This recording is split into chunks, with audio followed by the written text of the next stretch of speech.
the distinction has completely vanished. That somebody who, through no fault of their own, becomes newsworthy now can be subject to exactly the same sort of inhumane treatment as... The reason I described Britney Spears, because it was perfectly obvious at the time that she was deeply disturbed.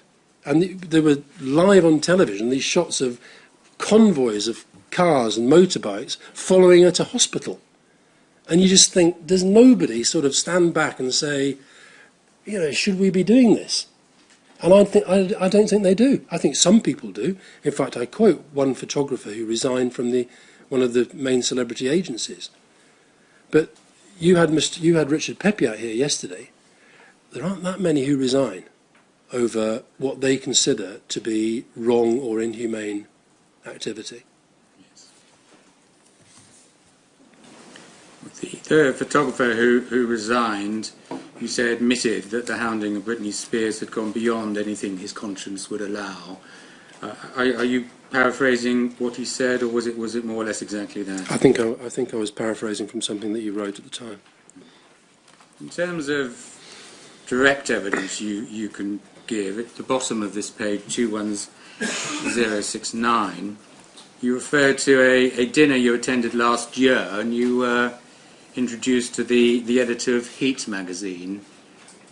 Can you tell us a little bit about that encounter, please, Mr. Campbell? Well, it was perfectly friendly and perfectly amicable, and he was a very sort of charming sort of bloke. And I was just doing my usual, some of the things I've been saying to you and I've said in the statement about my assessment of the impact of the celebrity culture on the rest of the media and on what Britain was becoming as a culture. And he said, well, we perform a very useful role. What would you rather have, magazines like ours or public executions?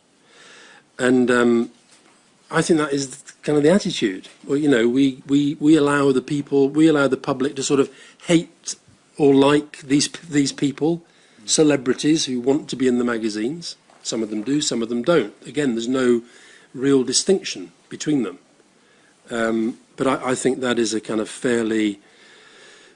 You saw from Paul McMullen yesterday, they think it performs a huge public service.